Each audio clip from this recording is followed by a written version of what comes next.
Mbola faly tafaraka amintsika hatrany manaraka ny vaovon-tsary ny televiziona malagasy amin'ity alahady fa 7 ny volana Jolay taona 2022 ity manasantsika indray anaraka hatramin'ny farany vaovao mifantoka amin'ny mondial 2022 ny sain'ny mpanara-baovao rehetra eran-tany satria tonga ity ilay andro izay andrasantsika petit baolina kitra maneran-tany anio amin'ny 10 alina no anatanterahana ny lalao fa 400 farany no sady famaranana ny fiadinany amboareran-tany ny baolina kitra andian'ny 17 lalao izay iona ny Espagne sy Argentine akanikanjany MetLife Stadium New York États-Unis no andray ity lalao famaranana ity izay mazaka olona hatrany amin'ny 504 alina no andrasana natrika izay lalao famaranana izay fionan'ny larana faharoa sy ny fahatelo maneran-tany fifandonan'ny papity baolina be tao anatin'ny fifananana sy ny tsy nidiram-baolina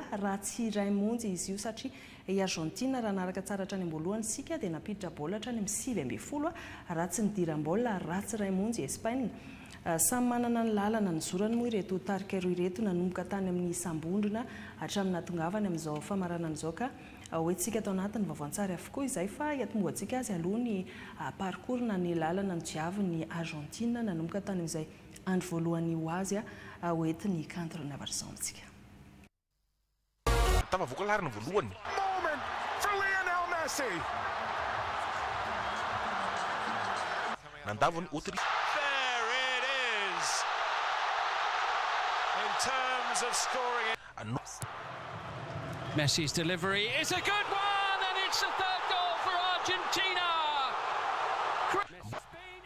Ataorinan'izay Suisse no nianja azy ireo raha ny tantarany fionana teo amin'ny Laro ihany Espagne sy ny Albi Celeste ny Argentine kosa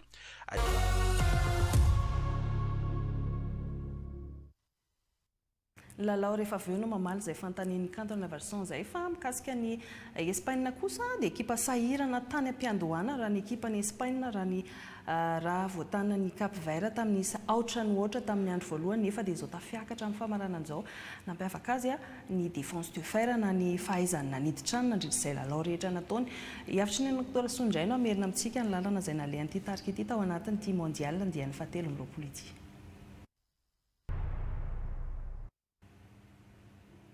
Tatakireny mombamomba ny mpilalao sy ny lalana ny jiaviny fa amin'ny 10 alina no amaly ny fanontanian'ny mpijery petit baolina kitra rehetra hoe iza ao nandresy ny ekipa Lainiza no andresy ao anatin'izay satria ity ihany koa no ity lalao famaranana ity no fionana ofisialy voalohany eo amin'ny laroran'ny Espagne sy ny Albi Celeste ny Argentine raha teo amin'ny tantaran'ny fiadinan'ny tompon'ankiran-tany ny baolina kitra izay efa nanomboka tany amin'ny taona 770 ny isian'ny mondial saingy efa inefatra ny ona kosa tany amin'ny lalao ara-pirahala iny izy ireo izay nahitan'ny Espagne fandresena roa raha fandresena indray mandeha kosa ho an'ny Argentine ary iray ady sala tao anatin'izay lalao izay ara-taratasy izay fa ahoana kosa nefa no mety fahitan'ny mpankafia ireo teknisianina ity fionana anio alina ity samy manana ny fomba fijeriny sy ny samy manana ny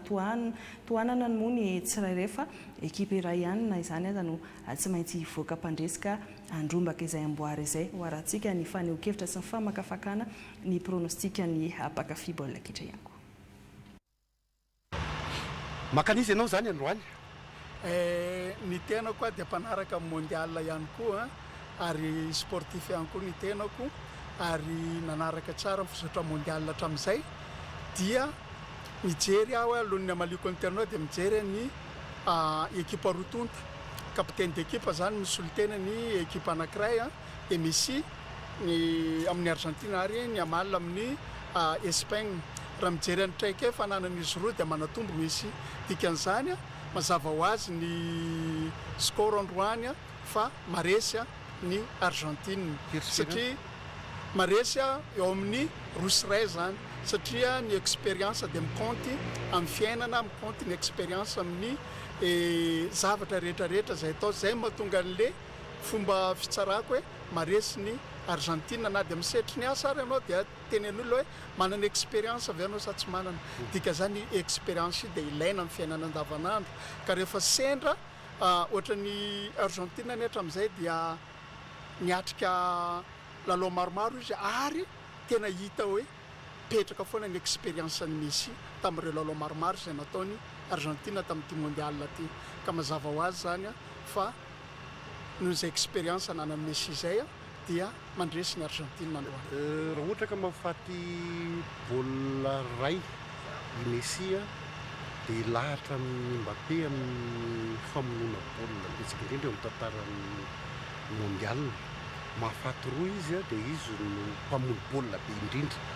Mety ho vitany ve izay exploit zay androany? Ny mpamono baolina be indrindra aloha ngamany amin'ity mondial ty dia Mbappé. Fa Messi raha tamin'ny match farany teo nataony contre ny Angleterre fa tolotra avy tamin'anjy daholo no nafaty an'le but anankiroa. Dikan'izany zay no ataony Messi androany manolotra izy zany teteny ianao hoe mijanona ho an'ny Mbappé ny meilleur buteur. Zay aloha meilleur buteur aloha Mbappé. Ay mety misy mampijery anao any zao ina ny afatra hoe misarika an'zareo hijery ny hakan'izy ianao. Kopakopa tanana ho an'ny mafantatra no alikera rehetrarehetra zay maka ny Argentina miaraka amiko. Espagne sy Argentina no hanao final. Fijerinao an'izay lalao zay ara-teknika izy ny mety hanana tombony kokoa raha ohatra ka samy manana mpilalao kitany baolina kitra maneran-tany amin'izao. Espagne manana ny Yamal, ny Argentina manana ny Messi. Lalao sarotra vinavinaina satria efa avo be le teknika manatombo kokoa zany ny Espagnol raha zay collectif raha antsika nalala izy tsy dia nanana mpilalao tena songadina nanomboka tany amin'ny fifanitsanana hatraty amin'ny fahamaranana zao fa izy rehetra treny amin'ny bon zany miaraka miombo-poa miaraka manatanteraka ny takom-panazatra nazahoany an'ilay tombontsoa. Etsakila ny zareo Argentin indray mahay an'le attaque rapide. Izy zany mahavita amin'ny subira mandritra ny 20 minitra 5-7 minitra fizy rehefa mahazo contre dia raha antsika zao nahazo an'ireny adversaire an'ireny matiny foana ary izy malaky kokoa ny fahitany an'le but de KO zany dia KO debout ianao manao aminazy. Mila maily zany ny Espagnol mifian'izay attaque rapide zay ary tsy mila miraty occasion raha hitady fandresena.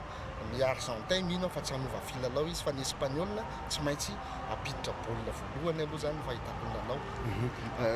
Amin'izao fotoana zao taoriana n'ilay petite finale maly Mbappé no meilleur buteur mondial. Mahafaty ray nefa Messi dia lahatra mitovy. Raha mahafaty roa Messi dia Messi no meilleur buteur mondial. Mety havita exploit ve Messi no fahitana azy? Sarotra aloha nahavitany Messi an'ilay exploit ary ny tena tsara kokoa raha zany Messi aloha efa légende. Tsara kokoa Messi ilahatra Mbappé. Mbappé mbola manana tombony amin'ny taona Messi vita hatreo mondial. Mbappé azo eritreretintsika mety mbola nana mondial anankiroa. Amin'ny mondial ny aorianan'ity izy mbola ao anatin'ny tanjany sy ny heriny fa mondial fanampin'izay izy mety efa somary lehibehibe ihany koa fa mino somanantena fa lasa n'ilay kitana baolina kitra frantsay unicorn. Raha ny fieritseretako aloha ny baoly androany iaho moa zany tena makafy Argentine na ho resy na tsy ho resy iaho makafy Argentine iaho dia ny fanantenako zany mba megnimegny agny amin'ny 2-0 andresy Argentine. Fagneteko an'io aloha tena ho lasan'ny Espagne 3-1 mihitsy ny Argentine reto. Aleo satria tafakatsy gnahy satria gnahy zany Argentine izy kaparany ka pronostic la notanianao 3-3. 3 ngany Argentine, 2 ngany Espagne.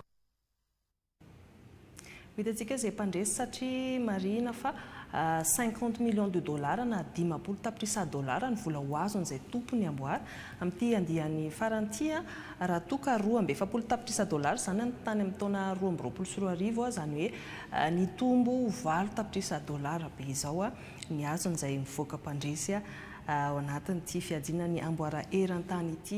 Izay ny mahakasika ny famakafakana sy ny pronostika fa ho an'ireo mpakafy baolina kitra izay hiaraka ankafy izany amin'ny alalan'ny écran communautaire, ny écran géant izay karakarain'ny ORTM any amin'ny distrika maro samihafa any dia ndeha ho fantaritsika hoe tataka ny ahoana ny fiomankomanana ao anatin'izay fiarahana mijery baolina izay rehefa avy eo santionany vitsivitsy fotsiny reto entina antsika ireto.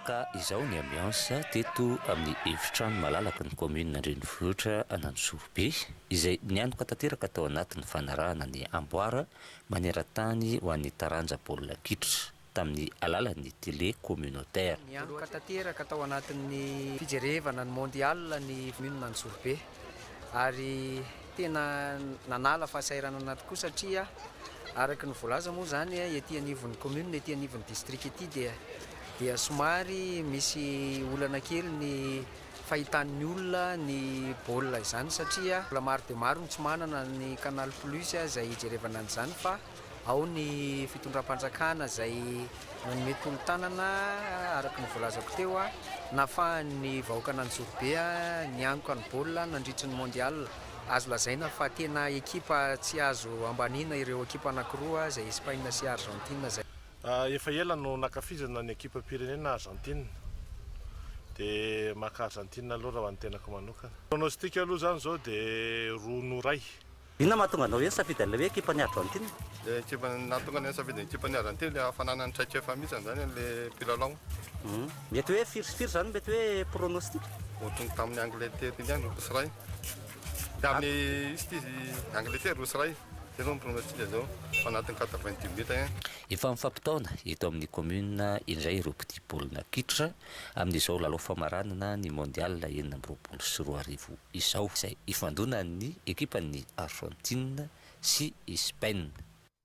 Ao anatin'ny fiomanana tanteraka ny fijerena ny amboara iran-tany ny baolina kitra lety amin'ny distrikany Betioka Atsimo amin'izao fotoana izao ny fametrapetrahana ireo vidéo projecteur izay sarona manokana eto ihany koa ny ben'ny tanàna ny commune Ambonivohitra Betioka Atsimo izay miezaka mampivelatra an'izay vidéo projecteur izay amin'izao akatroko ny famaranana ny hiadiana ny tompon-daka ny baolina kitra maneran-tany izao dia misaotra ny fitondram-panjakana aloha ny avy ao amin'ny DG ORTM ekipa teknisiana izay solohan'ny DITT izay manolotra écran géant ho atao ankalamanjana eto devant ny commune Ambonivohitra ny Betioka Atsimo sambia hiaraha ny vahoaka ny Betioky hijery izao lalao famaranana izao. Faly de faly ny vahoaka eto Betioka Atsimo satria nanatanteraka ny fiaraha-miasa koa ny tenako ben'ny tanàna sy ny honorable député Hervé Hanongona izay voafidy teto amin'ny district ny Betioka Atsimo dia mbola manolotra écran géant koa izahay roa mirahalahy izay ho atao ao amin'ny fokotany Antsakomasy ny anankiray dia ho atao ao amin'ny fokotany Ambalahazo ny anankiray. Tenako ben'ny tanàna ny Betioka Atsimo dia manolotra fisaorana any fitondram-panjakana satria ny mpiara-miasa aminy toy ny amin'ny DG ny ORTM dia anisany mametraka izao écran géant izao mba ho famalefaliana anay vahoaka ato anatin'ny district ny Betioka Atsimo. Izay no fanomanana. Vonina tanteraka ny vahoaka aty amin'ny distrika ny Amboasary Atsimo amin'ny fiandrasana ny finale izay ihonany ekipan'ny Espagne sy Argentine androany alina ka samy manana ny ekipa izay tohanany tsirairay ary misy mihitsy aza ny manao filokana ny amin'izany. Seto ny bola ariva zao eto amin'ny district Amboasary zao dia efa fampetrapetraka ny vahoaka izay jeren'io finale ny Espagne sy Argentine io. Dia anisan'ny efa miandry ny olasy fotoana aloha ny vahoaka eto Amboasary. Zay izay jerenay amin'ny commune ao zay baolina finale zay sady afa-po ny vahoaka sady jery amin'ny écran géant. Nagnomagna le rasetori ny fitondram-panjakana izay nagnome écran géant io. Ariva aloha tena hiady mihitsy tena miady atsaiko aloha tena miady ary regny tena voalohany masaka ary tena matavy. Aloha atsaiko dia maka ny Argentine aloha maka ny Argentine. Tahaka ny any amin'ny distrika hafa dia efa nisitraka ny écran géant ihany koa ny vahoaka aty amin'ny distrika ny Amboasary Atsimo nanomboka tamin'ny fanokafana ny Coupe du Monde ka nisaotra ny fitondrana ny fanavaoza amin'izao fiverena ny RNM sy TVM eto Amboasary Atsimo izao.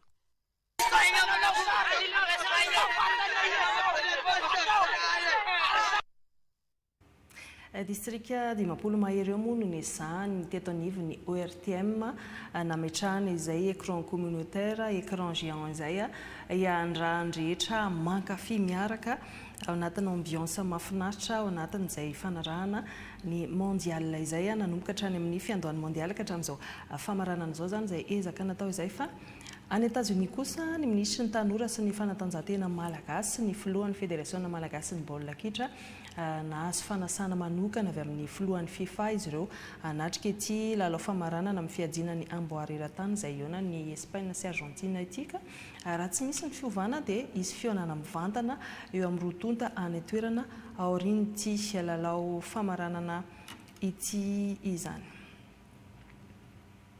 Zay tsevina amintsika hatrany fa amin'ny folo ralina izay lalao izay mazava ho azy rahantsika mivantana eto amin'ny télévision malagasy ary hiditra melolo eto ny ekipa mpanao gazety ara-panatanjahantena ny télévision malagasy ho afoizina ny vaovaontsika androany satria amin'ny valo isika dia efa tsy maintsy miato ny vaovaon-tsara satria anaraka ny makasika ireo fa makafaka kevitra nasana vahiny maromaro anaovana tsingerina ny amin'ny lalana ny zorana atao anatin'izay mondial izay fa andeha hiresaka lafim-baovao hafa aloha isika androany fa 7 volana Jolay ny andro natokana atsiarovana ireo 10 rahalahy izay notifirina teny Ankatso taorian'ny tolony 770 ary nanatrika izay fotoana izay moa ny Premier Ministre lehibe ny gouvernement nanambara izy izany fa fototry ny fitiavan-tanindrazana ny fampahafantarana ny tantaraka maro ireo fanitsinana atao amin'ny fitantanana ny fanabeazana sy ny kolontsaina eto amintsika araka ny vaovao angonina Alisorandriamasinoro.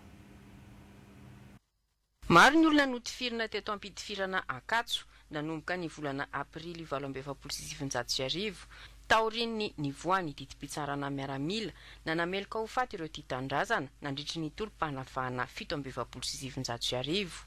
Anisan'ny lieutenant Albert Andriamaromanana, i Samuel Rakotondrabe, i Samuel Ratsafy, i Lezoma sy i Bekamizy. Porofony hampo-pirenena ny fampitanana tantara-tena nisy amin'ny taranaka. Hamafisin'ny fitondram-panjakana ny fanatsarana ny lafin'ny fanabeazana sy ny kolotsaina ampivoarana ny fitiavan-tandrazana.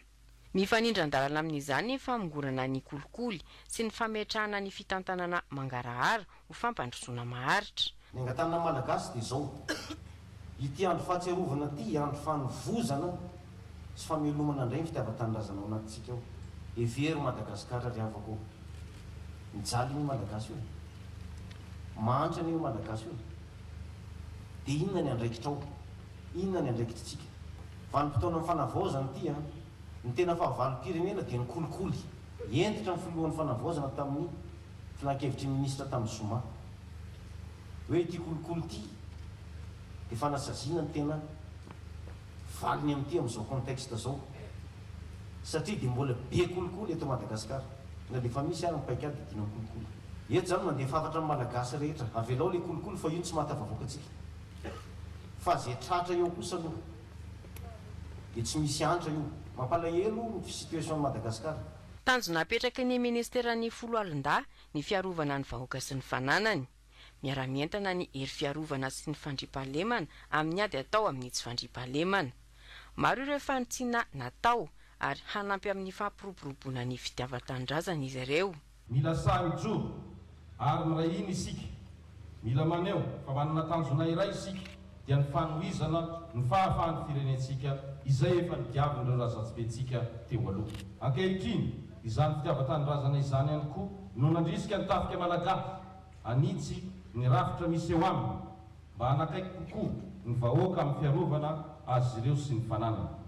Amin'ny famonjena sy ny fanampiana azy ireo ary isiany fampiresahana sy fanakoloza-kevitra kokoa eo anivon'ny tafika malagasy sy ny vahoaka malagasy. Noho izany dia mitaky fanovaly toe-tsaina avy amintsika mpiray tanindrazana rehetra mba tsy ho rano raraka tany ny rana latsaky ireo mahery fo izay tsy ahivontsika anio. Indro ianareo tany ketsan'ny fanilo nametrahana ny afatra mba hiainanareo ane izany fitiavan-tandrazana izany ka ho ampiarinareo amin'ny fiainana andavanandro ary ampity izany amin'ny mpiarabelona ianareo.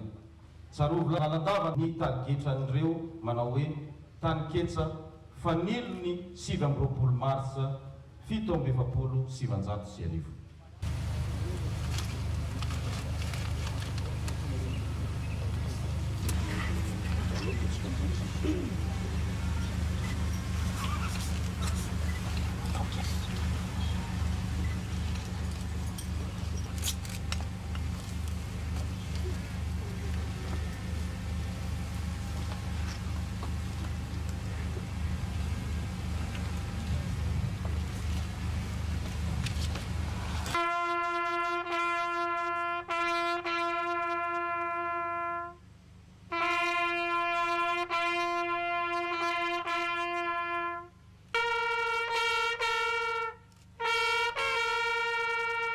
ampidirina ao anatin'ny fandaharam-pianarana manaraka ny fanabeazana ara-politika na culture politique.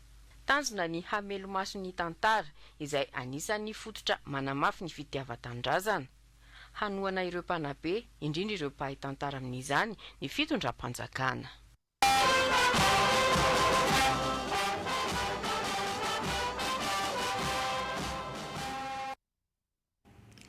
Toy ny fanarenana ny tanàna ny Toamasina vita amin'izao fotoana izao ny trano fianarana amin'ny lycée teknika ny an-toerana ary nisy vakateara misa 40 no noraisina mpiasam-panjakana ka notolorany ministra tokony andraikitra fifanarahana arak'asa izy ireo araka ny fampitambavao Esther Savana sy Aissa Abbas Mirlandine solitena televiziona malagasy any Toamasa. Dimy volana taorian'ny faharavana nateraky ny rivo-dozan-kezany dia vita ny asa fanarenana ireo trano fianarana eto anivon'ny lycée teknika Toamasina. Ezaky ny fitondram-panjakana tamin'ny alalan'ny ministera no nahafanana narina ireto foto-drafitrasa ny ministeran'ny fampianarana teknika sy ny fampiofanana arak'asa ireto. Ankoatra ity trano vaovao ity dia nomeny ministra fitaovana raitra ihany koa ny sekoly. Vola matidio ny fanjakana, vola matidio ny ministera ny fampianarana teknika sy ny fanaraka avy amin'ny RPI nanaovana izao foto-drafitrasa izao hitantsika ka tena hoe manaraka ny fenitra izay atakiny zany naneo ny ivelany ny atao anatiny hitantsika fa na ny W ary ato mbola mifono sasy ary sady mafy fa tsy vitany hoe tsara jerevana fotsiny fa sady mafy mba ahafahan'ny ankizy mianatra soma tsara ary mba ahafahan'ny mpampianatra koa mba mazoto eo amin'izany adidy izay atao eo amresaka fampianarana izany. Isan'ny vaindohan-draharahan'ny ministera ihany koa ny fampiroboroboanan'ny mahaolona ka vakatera miisa 40 mianaday eto amin'ny fitalevam-paritra ny fampianarana teknika sy fanofanana arak'asa atsinanana sy analanjirofo no niraisina mpiasam-panjakana. Zava-dehibe ny fizarana kontra mandro mpampianatra ny vakatera satria fantatsika fa nahazo 20 tolevon'ny ministera ny fampianarana teknika sy fanofanana arak'asa.